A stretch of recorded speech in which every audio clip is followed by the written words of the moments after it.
do you have clients investigate alongside you, or they basically leave premises while you do your work? That's a different mix, isn't A it? little bit of a mix. We prefer that they're there for the cleansing, when we do a cleansing. If they want to be there for the investigation, we don't discourage it, but most people don't want to be there for the investigation. They want to see what happens when they're not there. And it can be a little bit of a hindrance because sometimes whatever's in the house is attached to the person that lives there, and when they leave, it leaves. We've gone and done an investigation, this was out in Du Bois, and the house was quieter than where we are right now. So we packed up our stuff, we did due diligence, did our investigation, knew we weren't gonna have anything, didn't feel anything, no goosebumps, nothing, and packed up and headed down the road, and as fate would have it, we left the recorder at the house. On purpose? No, we do sweeps through the property of the house, make sure we don't leave anything. And they called and said, "Hey, you guys got this little thing here on my counter, I don't know what it is, I'm not touching it." They'll be right, and we were almost a snake shot. almost back We're home. almost at, from Du Bois, we're on 80, almost at, well, actually, it's Clearfield, on the other side, on this side of Clearfield, we spun right around, legally, and went back, and sure enough, the client was sitting in his chair, he was completely engulfed in what was attached to him. Wow. And it had gone away with him. They didn't want to be there for the investigation, so when the couple left, it left. Or I should say he left, it was a grumpy old man. But anyway, when we got back, he was there, attached, and that was pretty special. Wow. Yeah. Took us another 2.5 hours, but So you stuck around then? we had to, there was no way we could leave. Right. And it was a surprise to all of us. What is the plan for 2021? Is there a plan just yet? Or you kind of have to just roll with the punches and see how you can start doing outreach and getting people signed up, or what? On our blackboard at home, it says class ? Right. And that's about what that is. Can you do your classes and training outside, or?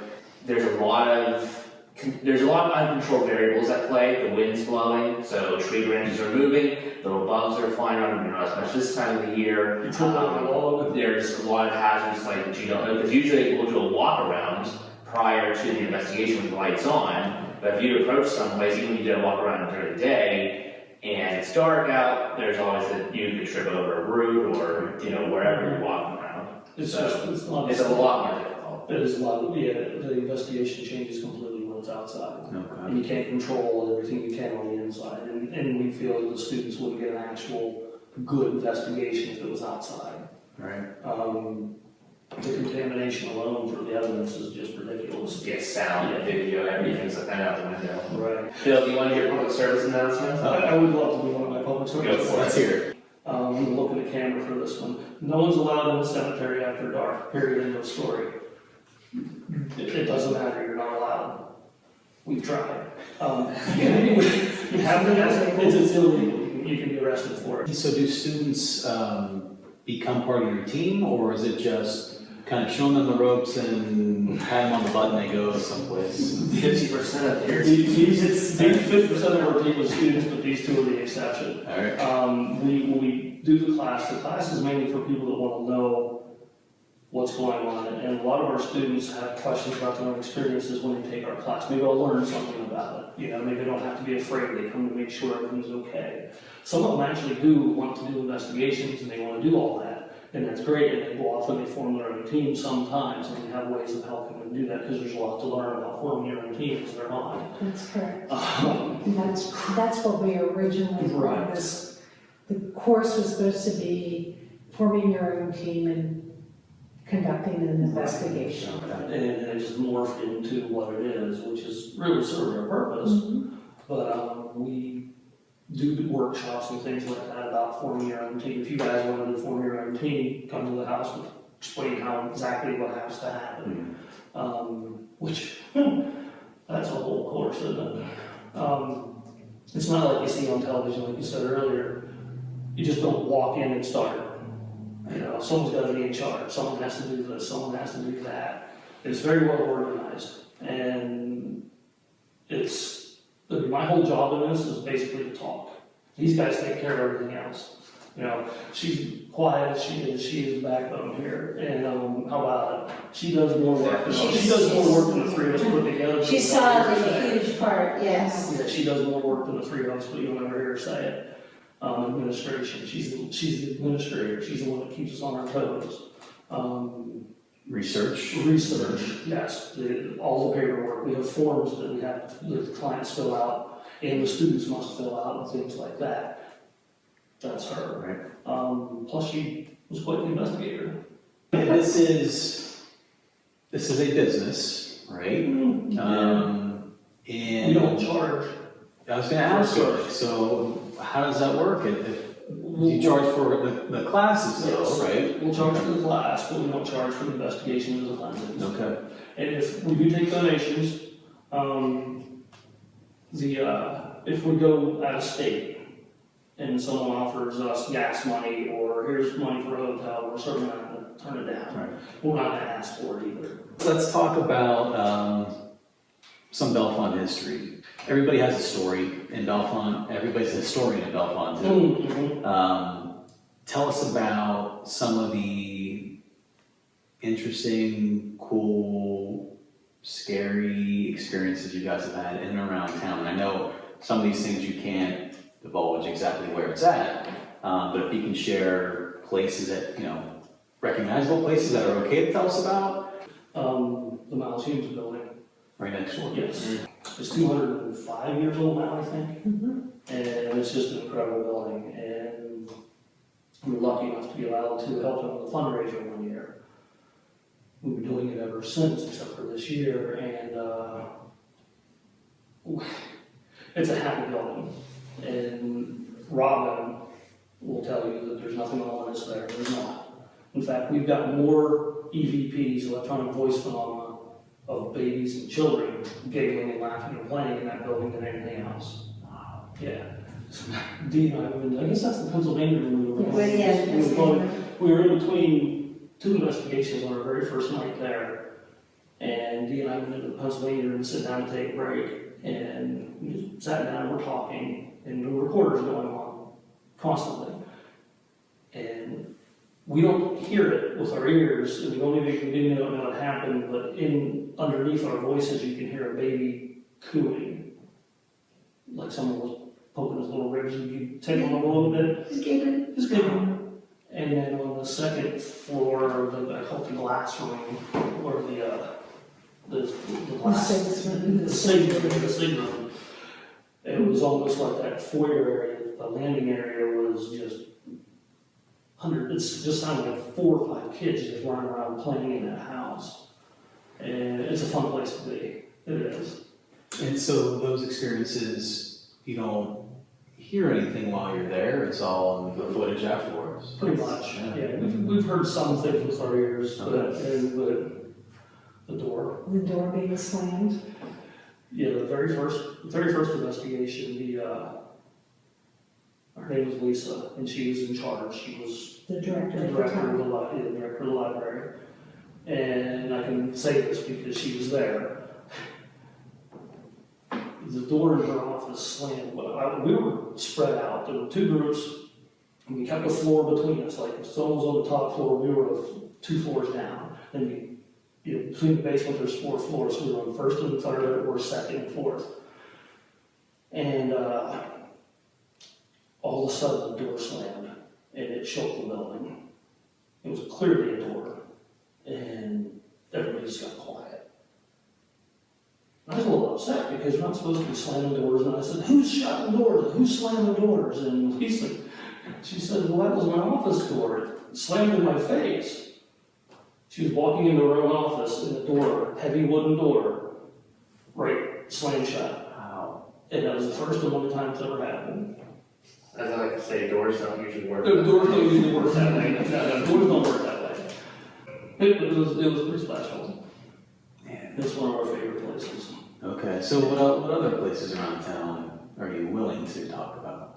There was one up in Bollesburg that we were able to do the first floor of the whole mansion. Oh, okay. That place was. That was pretty special. Go back there. Wait, so We were gonna go back, the whole mansion right there. first floor was the only place you guys invested? Yeah. Well, the reason being is because Bob, Mr. Cameron, who is the director of the museum there, has taken upon himself to completely, he's refurbished it. There's a word, thank you. He is our vocabulary person too. He's our linguist. He, Linguist. I made that up one day. So we just held it to the first floor, which was big enough to begin with. Oh, that's a lot, yeah, that's a lot. Yeah, that's a big first floor. And, we had, so we do the reveals. Lisa and I typically go through the evidence first time, second time. And we'll narrow it down to clips, audio and video clips that we can distinguish, that we know for sure what it is, like a Class A EVP is something you can hear clearly. Or something on the screen from the video that's absolutely without a doubt. Okay, you can tell what it is. And we had the first run through, we had 200 plus audio clips.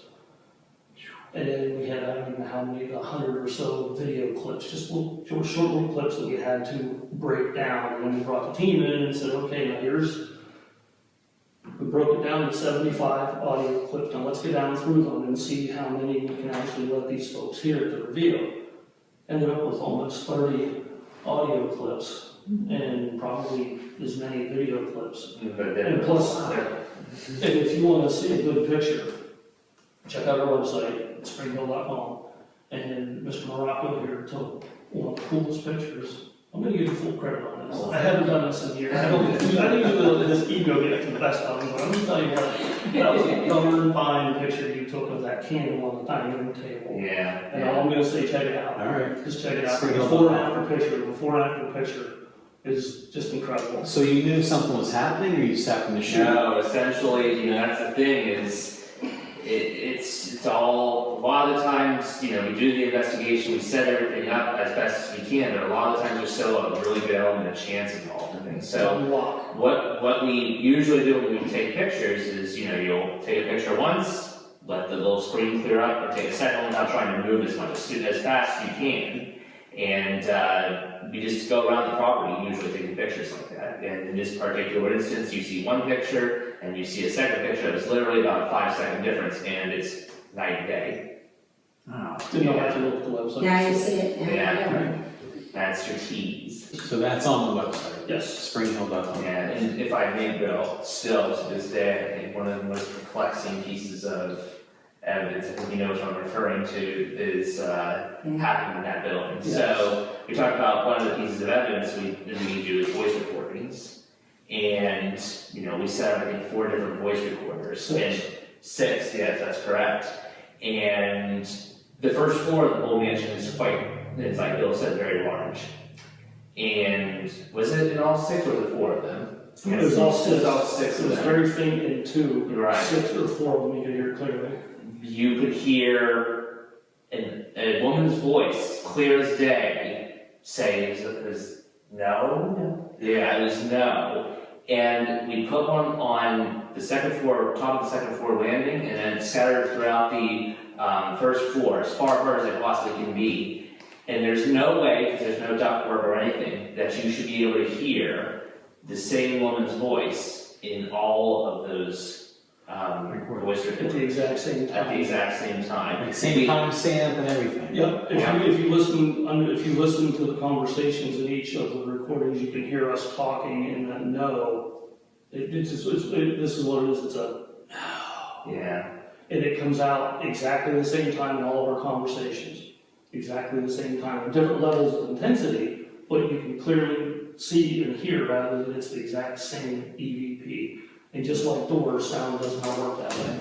It was almost as if that building had surround sound and she was into a microphone, Right. but it didn't. Because the 2 furthest away speakers were probably, I'm going to say 80, 90 feet apart. Yeah. The recorders were 80, 90 feet apart, the 2 furthest ones away. The other one was, like he said, on the landing on the second floor.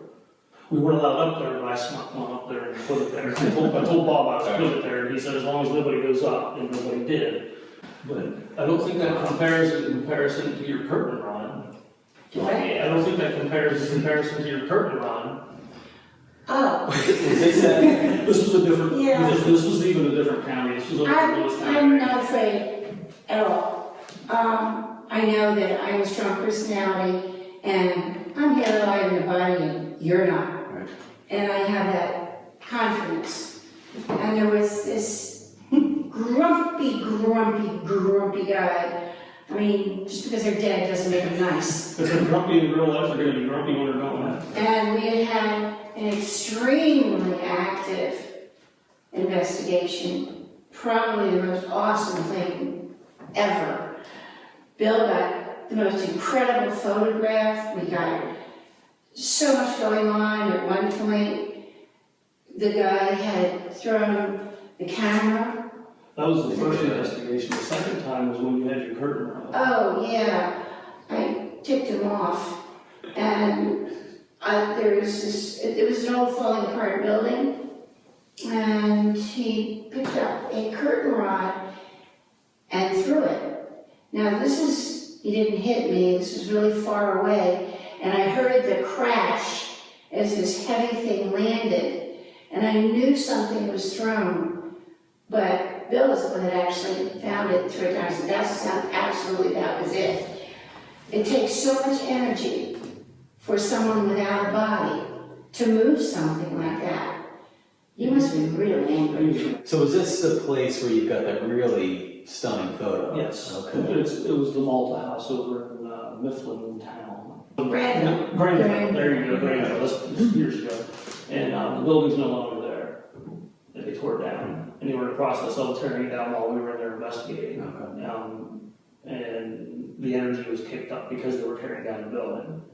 And we were there twice. The first investigation was that picture that I showed you before, and all the fun stuff happened. And then the second one was as a matter of fact, that investigation got cut short because the energy was so horrible in that building that we were talking about people being sick and I said, how many women do we have? And at least I had to walk 4 or 5 people out of the building. So I just called the investigation. I said, now we're done, we can't do this. Dee's like, I just want to spend the night. She's like, I just want to spend the night. I'm like, no. So, yeah, Corey, you were there for that. That was before you. I wish you'd have been there, you'd have had a ball. So is that photo on your website? Yes. Isn't it? Because I know we use it in one of our stories. So, probably, if it's not, it will be by tomorrow. Okay. All right. Yeah. Yeah, this image is worth checking out. We'll If you have it, put it back on. yeah, we'll include a link for one of the old stories to see this. Yeah, amazing photo. That was another one of those where you take 2 pictures and there's something in one and not the other. I took 2 pictures and just walked out in the middle of the intersection of the hallway. This building used to be a nursing home, a hospital, and a home for girls or something like that. And I just walked out we were set up at the nurse's station on the 2nd floor, and I just walked out into the intersection of the building and shot 2 pictures down the hall. Didn't look at them because you don't look at them while you're investigating, you just keep right on moving. And the next day she found them and was like, oh, hello. It was awesome. You talked about Malmesburg. What happened in Malmesburg? I can get that started. Let me Yeah, take it we off. had, We got a phone call. And the number was from Georgia. Her husband's father had passed away in Milesburg. And they were wanting to know some things. They were basically wanting to know if he was okay after he had passed. What was going on with him after he had passed. So we got the address, and it was us 4 that time. And then we walked in, and Miss D, you're on. they thought he was stuck. There had also been the TV turned on when nobody was there, and the lights were on or something like that. Walked in and you can immediately feel something really heavy, very heavy walking in. So I went back to the kitchen. I felt like I had a concrete block thrown on my chest and I almost went on the floor. And apparently he had had a heart attack and died in the kitchen there. And it was still very fresh energy, very strong. And the daughter-in-law was afraid he was stuck. The daughter-in-law. Daughter-in-law, and he wasn't going to be able to pass over. And I don't do readings generally, It's like I don't have my shingle out or anything. But it was so strong that what this man wanted, was he died so suddenly, he never got a chance to say goodbye. And he really wanted to see his kids together again. Apparently there was a rift between the brothers or something. 3 brothers. And it was so powerful that I walked in and tears just started running down my face. I don't cry. I was just like, unbelievable emotion from. And then went back the next morning. They had left, they'd gone home, emptied out the house, nothing. And while we were there, and we were gonna walk upstairs and, checking things out. We weren't doing an investigation, we weren't really planning on doing a whole lot. We were just trying to figure out what was going on. And while we were there, Dee was doing her thing, and Corey was, you taking pictures, I think, we were walking around, and Lisa was doing her thing. And I started, and everybody was so sad. You could feel the tension between the brothers. And there was the dad's granddaughter, the granddaughter was just sitting there. She just lost. And I started a conversation about dad and granddad. I said, so what was it like? And they didn't really say anything, and I looked around and I said, let me guess, is that you could tell that all 3 sons loved their dad very, very much, and the granddaughter was just lost without him.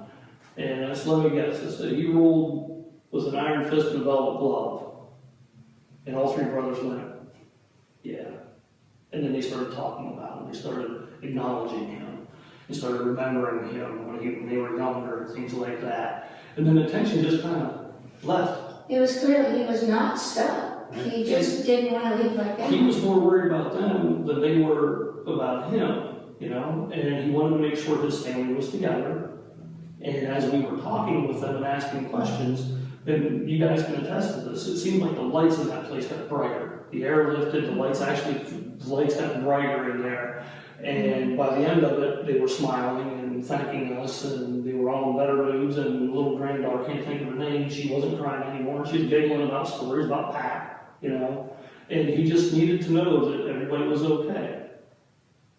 And then that was it, gone. Just gone. And it was the coolest thing. Amazing. But when she walked in and she literally did one of those, and I was like, you all right? Yeah. And she tear coming out her eye, which was kind of a shock. But it was heavy. It was very, very heavy. It was because of the tension of the brothers that Dad was worried about. Right. And then once that settled, then I checked in with them like 2 weeks later, and they said they had the whole thing in order, the house was done, everything was fine. All 3 of them were getting back together at some point that month, and we were gonna hang out. And that's what Dad wanted. The best part about that was we helped. We really felt good. That felt so And good. it was very cool. Wow. Yeah, that's awesome. Yeah, because I would think that so much of this, there's so much tension to begin with, that anything, especially when it comes to the family dynamic, you walk out of there and you obviously played an important role in mending fences or pulling people together. And There's a whole lot to doing this than just walking around with flashlights in the dark. right. We always have to be counselors at some point on some level. We have to talk relationships. We have to talk to them. It's a lifestyle that the clients are living that leads them to call us a lot of times. It's what they're doing that causes the energy in their home. We have to explain that to them. If there's tension in the home, it's going to be thick, And so we can't call ourselves counselors, but we guide people and help them see things and. Just look at it from another viewpoint. Right. Alleviate a lot of fears and a lot of misconceptions. It's good for people to hear. And it's also really, Finances. it's really, really exciting to walk around in dark with a flashlight. Yeah, and the thing is, they're all there during the day. It's just more fun. It's like the October Halloween. Yeah, we do it at night because it's more fun. Well, we also we'll say this, as a matter of fact, we did a place in Pleasant Gap, a business in Pleasant Gap, that the activity was happening very early in the morning. These 2 weren't involved in that because they're night people. As a matter of fact, right now it's probably still your afternoon, isn't it? And we set up shop the night before, And we had keys to the place, and we were there at 5:30 that morning. And sure enough, 6 o'clock, stuff started. And by 8 o'clock, it was done. I had gone there, so at the time, we would have never seen it, we would have never captured it. Where would you want to investigate, particularly when it comes to Bellefonte? Like, if this is your appeal to folks wanting to give you the keys, or invite you in, or let you into the graveyard after dark. Any house above the elementary school. Any house above the elementary school. Yeah. Any building. Any building in town there, Yeah. just whatever, there was so much history there.